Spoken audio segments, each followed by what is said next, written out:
नमस्कार दोस्तों, आज फिर बात करेंगे पश्चिम बंगाल की। और एक बड़ी खबर पश्चिम बंगाल से ये आ रही है कि चुनाव आयोग ने तृणमूल कांग्रेस की जो गुंडा फोर्स थी उसकी नसबंदी कर दी है। सुनने में अजीब लग रहा होगा आपको, लेकिन यही वो काम है जिसने इस बात का धरातल तैयार कर दिया है कि चुनाव के अंदर किसी भी तरीके से गुंडागर्दी नहीं हो सकेगी। क्योंकि एक तरफ तो गुंडा फोर्स जो है उसको घर बैठा दिया गया है और दूसरी तरफ जो सेंट्रल फोर्सेस हैं वो गली गली इस बात की मॉनिटरिंग करती घूम रही है कि जहां कहीं टीएमसी के गुंडे या उपद्रवी दिखाई दें तो उनकी जमकर पूजा अर्चना की जाए। तो दोस्तों, हुआ क्या है दरअसल ये आपको बताते हैं। दरअसल चुनाव आयोग ने एक आदेश जारी किया और आदेश जारी करके चुनाव आयोग ने साफ तौर पर यह कह दिया कि पश्चिम बंगाल में जितने भी सिविक वॉलेंटियर हैं, ये सिविक वॉलेंटियर अब चुनाव ड्यूटी से जुड़ा हुआ कोई भी काम नहीं करेंगे। इन्हें वापस मुख्यालय भेज दिया जाए, रिजर्व पुलिस लाइन जो है वहां पे इनको बिठा दिया जाए। किसी भी तरीके का छोटे से बड़ा चुनाव से जुड़ा हुआ काम इनको नहीं सौंपा जाएगा। चुनाव में ये सिर्फ वोट डालने आएंगे और वापस अपने घर जाएंगे या रिजर्व पुलिस लाइन में जाएंगे, और इस दौरान ये वर्दी में भी नहीं होंगे। अब ये सुनने में ये आदेश बहुत सामान्य सा लग रहा है, लेकिन इसका धरातल समझिए तो आप समझ जाएंगे कि कितना बड़ा खेल चुनाव आयोग ने कर दिया है। दरअसल ये सिविक वॉलेंटियर हैं क्या, सबसे पहले तो आप इस बात को समझिए। इनकी संख्या से शुरू करते हैं। ये सिविक वॉलेंटियर लगभग 1.25 लाख बताए जा रहे हैं पूरे पश्चिम बंगाल के अंदर। और इस सिविक वॉलेंटियर जो फोर्स है इसका गठन किया था 2008 में सीपीआईएम की, यानी लेफ्ट की जब सरकार थी 2008 में, उस समय सिविक वॉलेंटियर नाम से एक फोर्स बनाई गई थी जिसके अंदर की स्थायी तौर पर नियुक्ति नहीं होती थी, अस्थायी तौर पर नियुक्ति होती थी। और जोरदार बात देखिए आप, ये काम उसी तरीके से पुलिस अंदाज में करते थे, लेकिन जिम्मेदारी किसी तरीके की नहीं रहती थी। और इनकी कोई केंद्रीय भर्ती नहीं होती थी। जो जिले का एसपी हुआ करता था या हुआ करता है, वो एसपी अपने स्तर के ऊपर इनकी भर्ती कर लेता था। तो लेफ्ट ने तो इस प्रोजेक्ट को 2008 के अंदर पायलट प्रोजेक्ट के रूप में शुरू किया। और लेफ्ट का उस समय ये कहना था कि साहब ये जो फोर्स है, ये जो पुलिस फोर्स होती है उसके सहायक के तौर पे काम करेगा। जैसे ट्रैफिक गाइडेंस के अंदर काम करेगा, लॉ एंड ऑर्डर के अंदर अगर बैकअप चाहिए, लॉजिस्टिक के अंदर पुलिस की मदद करेगा, उनकी गाड़ियां चलाने में मदद करेगा। इस काम के लिए एक तरीके से ये सहायक की भूमिका में होंगे। लेकिन जब टीएमसी सत्ता में आई 2011 में, तो उसने देखा कि इससे बढ़िया तो कुछ हो ही नहीं सकता, इनको सहायक कामों में क्यों लगाएं, अप्रत्यक्ष रूप से सारा का सारा काम ही यही करेंगे। एक तरीके से ये जो सिविक वॉलेंटियर हैं ये टीएमसी की पर्सनल गुंडा फोर्स बन के इन्होंने काम किया बीते 15 साल से बंगाल के अंदर। सारे चुनावों को प्रभावित करने का काम यही करते रहे हैं, सोर्स जैमिंग का काम यही करते रहे हैं, बूथ जैमिंग का काम यही करते रहे हैं, और छापा बूथ जो करता था टीएमसी, इस बारे में भी बताएंगे आपको। ये सारे के सारे काम टीएमसी का कैडर, इस जो उनकी पर्टिकुलर निजी सेना एक तरीके से हो गई थी, इसके माध्यम से किया जा रहा था। कहने को तो ये वॉलेंटियर हैं, इनको वर्दी भी दी गई है, लेकिन उस वर्दी की आड़ के अंदर ये केवल टीएमसी के कैडर की तरह काम करते आए हैं। अब मजेदार बात देखिए आप, इनको हटाने के ऑर्डर 2021 के विधानसभा चुनाव में भी हुए, 2024 के लोकसभा चुनाव के अंदर भी हुए और अब भी हुए हैं। लेकिन अंतर क्या रहा कि आदेशों के बावजूद ना तो 21 में हटे, गुंडागर्दी करते रहे, ना 24 के लोकसभा चुनाव में हटे, गुंडागर्दी करते रहे। लेकिन इस बार जो चुनाव आयोग डंडा फटकार रहा है, तो चुनाव आयोग ने साफ तौर पर जितने भी एसपी हैं जिले के, उन सबको ये कह दिया कि भैया इनको हटा दो, नहीं तुम्हारी व्यवस्था कर देंगे। तो नतीजा ये रहा कि अब ये सारे के सारे रिजर्व लाइन के अंदर भेज दिए गए हैं। और उन आदेशों में चुनाव आयोग ने साफ तौर पर यह कहा है कि किसी भी प्रकार से चुनाव ड्यूटी का ये हिस्सा नहीं होंगे, चुनावी क्षेत्रों से इनको बिल्कुल हटा दिया जाएगा और पुलिस मुख्यालय में ये रिपोर्ट करेंगे। इसके अलावा पुलिस लाइन में भी चुनाव ड्यूटी से जुड़े हुए छोटे से छोटा काम भी नहीं करेंगे। यानी पहले इनको आप पुलिस ऑफिसर्स की गाड़ियां चलाने में काम में लेते थे जो चुनाव ड्यूटी में लग रहे हैं, नहीं लगेंगे। चुनाव में लॉजिस्टिक के काम के अंदर लगाया जाता था, अब नहीं लगेंगे। यानी ये दिखने ही नहीं चाहिए भैया, वोट डालने आएंगे, खाली वोट डालो और अपनी पुलिस लाइन के अंदर जाके बैठ जाओ, उसके अलावा कुछ नहीं करोगे। अब सवाल उठता है क्यों?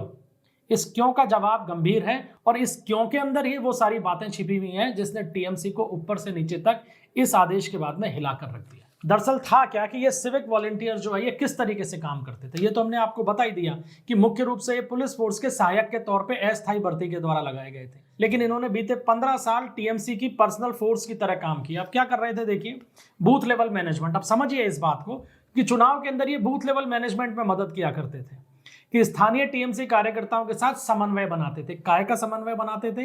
समन्वय इस बात का बनता था कि कहीं दूसरी पार्टी का वोटर तो नहीं आ रहा, अगर वोटर उनके आ रहे हैं तो उनको किस तरीके से बूथ से भगाया जाए, यानी मतदाताओं को तथाकथित रूप से मैनेज करने का ये काम किया करते थे। अब मैनेज किस तरीके से होता है पश्चिम बंगाल में, ये तो हम जानते ही हैं। विपक्ष के जो उम्मीदवार हैं उनके कार्यकर्ताओं को धमकाना, डराना, थ्रेटनिंग देना, अगर लॉ एंड ऑर्डर की सिचुएशन बताकर उनके साथ में मारपीट करना, उनकी पिटाई करना, उनको भगाना, ये सारा का सारा ठेका इनको दिया हुआ था। और इसका अहम कारण ये भी था कि वर्दी में रहते थे तो वर्दी का खौफ और दिखाते थे। जनता तो इनको एक तरीके से पुलिसकर्मी समझकर और इनसे वैसे ही खौफ खाती थी, और फिर सरकार का प्रश्न और था। तो एक तरीके से चुनाव के अंदर ये सरकारी गुंडे की भूमिका में रहा करते थे। पश्चिम बंगाल के अंदर पंचायत चुनाव जो हुए 2018 और 2023 के, और इसके अलावा 2021 विधानसभा चुनाव के बाद में भी बड़ी संख्या में ऐसी शिकायतें आई थी सामने, जिसके अंदर ये जो सिविक वॉलंटियर हैं इनके ऊपर आरोप लगा था कि इन्होंने टीएमसी कैडर को बूथ कैप्चरिंग में मदद की, बल्कि खुद बूथ कैप्चर किए टीएमसी के लिए। और इसके अलावा वोटिंग प्रक्रिया में भी ये पूरी तरीके से मेलिफाइड इंटेंशन के साथ में जो रूलिंग पार्टी थी यानी टीएमसी, उसके लिए काम करते रहे और उन्होंने चुनाव को बुरी तरीके से प्रभावित किया। बूथ जैम करवाए, सोर्स जैम करवाए, इलाके से लोगों को बाहर नहीं निकलने दिया। तो कुल मिलाकर जितने तरीके से और जितने प्रभावी तरीके से चुनाव को ये प्रभावित कर सकते थे इन्होंने पहले किया, और ये शिकायतें चुनाव आयोग के पास में थी। चुनाव आयोग के पास में पूरा डेटा था, इसलिए चुनाव आयोग ने अब इस समस्या का जड़ से निस्तारण कर दिया। चुनाव आयोग ने कह दिया है कि ये फटकने भी नहीं चाहिए बूथों के पास में। जबरदस्त तरीके से सारे पुलिस अधिकारियों को निर्देशित कर दिया गया है कि अगर कहीं से भी इस तरीके की सूचना आई कि ये इलेक्शन प्रोसेस में शामिल हो रहे हैं या बूथों के आसपास ये दिखाई दे रहे हैं तो फिर कार्रवाई होगी। और इसको आगे बढ़ाते हुए एक काम और कर दिया है चुनाव आयोग ने इन चुनावों के लिए कि पुलिस, जो लोकल पुलिस है, वो 100 मीटर दूर रहेगी बूथ से। यानी अभी तक होता क्या था कि बूथ के बाहर, हम जानते हैं हमारे आसपास भी जब चुनाव होते हैं तो मतदान केंद्र जो होते हैं उनमें जो बूथ होते हैं, हर बूथ के बाहर पुलिसकर्मी रहता है। बंगाल में अब इन लोकल जो पुलिस है बंगाल की, उसको 100 मीटर दूर भेज दिया गया है और बूथों के ऊपर केंद्रीय सुरक्षा बल के जवान तैनात रहेंगे, जो किसी भी मेलिफाइड इंटेंशन के बिना सिर्फ एक आधार पे काम करेंगे कि मतदाता आए, अपना वोट दे, चाहे वो किसी को भी दे, लेकिन वो आए और वो सीधे तरीके से वोट दे बिना किसी परेशानी के, और वो घर चला जाए। पुलिस को हटा दिया गया है, 100 मीटर दूर भेज दिया गया है, और ये बहुत बड़ा झटका है टीएमसी कैडर के लिए कि एक तरफ तो सिविल वॉलंटियर नाम की जो उनकी निजी फोर्स एक तरीके से टीएमसी की थी, उसको तो घर ही बैठा दिया गया है, और जो लोकल पुलिस है पश्चिम बंगाल की, उसको 100 मीटर बाहर कर दिया गया है। और ये सारा का सारा काम इसलिए किया गया है दोस्तों, क्योंकि बहुत बुरी तरीके से बंगाल में ऐसा माहौल रहता है चुनाव के अंदर कि दूसरी पार्टी चुनाव लड़ ही नहीं पाती है। ना उसके कार्यकर्ता बूथों तक पहुंच पाते हैं, ना उनके वोटर पहुंच पाते हैं, घरों से निकलने नहीं देते हैं, धमकाते हैं, कॉलोनियों के गेटों के बाहर खड़े हो जाते हैं, मल्टी स्टोरी बिल्डिंग्स के गेटों के बाहर खड़े हो जाते हैं, जो निकल रहा है उसके एक थप्पड़ मारा, चलो भगा दिया। ये पद्धति रही है पश्चिम बंगाल के अंदर चुनाव की। आप देखिए एक्स के ऊपर जो वीडियो आ रहे हैं, हालांकि चुनाव आयोग ने बहुत जबरदस्त तरीके से शिकंजा कस रखा है, लेकिन इसके बावजूद में भी झगड़े फसाद की घटनाएं हो रही है। हालांकि इनकी संख्या पिछले सालों की तुलना में या पिछले चुनाव की तुलना में नगण्य है, लेकिन चुनाव आयोग इस बात के लिए बधाई का पात्र है, बल्कि मैन ऑफ द मैच इस चुनाव का चुनाव आयोग ही रहने वाला है। देखिए, परिणाम किसी के भी पक्ष में जाए, बीजेपी जीते, टीएमसी जीते, इससे चुनाव आयोग को कोई लेना देना नहीं है और होना भी नहीं चाहिए। विषय यह है कि फेयर इलेक्शन होना चाहिए, और फेयर इलेक्शन हो, हर मतदाता घर से निकले और अपना वोट डाले, क्योंकि फेयर इलेक्शन अगर हो गया तो टीएमसी की रवानगी अब बंगाल से तय हो चुकी है, जनता पूरी तरीके से उकता चुकी है। और ये जो डिसीजन आया है सिविक वॉलंटियर्स को घर भेजने का, तो ये मान लीजिए 2.25 लाख की जो फोर्स थी जो पूरे पश्चिम बंगाल के अंदर टीएमसी के लिए बूथ जैम और बूथ कैप्चरिंग में मदद किया करती थी, वो गायब हो गई है, क्योंकि उसको गायब कर दिया गया है। अब सोचिए आप कितना बड़ा इंपैक्ट इलेक्शन के ऊपर आने वाला है। जबरदस्त तरीके से टीएमसी कैडर परेशान है, ममता बनर्जी खुद भी परेशान है, टीएमसी के बड़े नेता बराबर आरोप लगा रहे हैं कि इस तरीके का माहौल करा दिया गया है कि बंगाल के अंदर जैसे युद्ध हो रहा हो, इतनी ज्यादा फोर्सेस लगा दी गई हैं। लेकिन ये बंगाल में युद्ध है, इसे युद्ध कहना गलत नहीं होगा, ये जनता के लिए युद्ध है, जनता का युद्ध है, और एक ऐसे शासन के खिलाफ युद्ध है जिसको अगर नहीं हटाया गया तो बंगाल की स्थिति और बदतर हो जाएगी।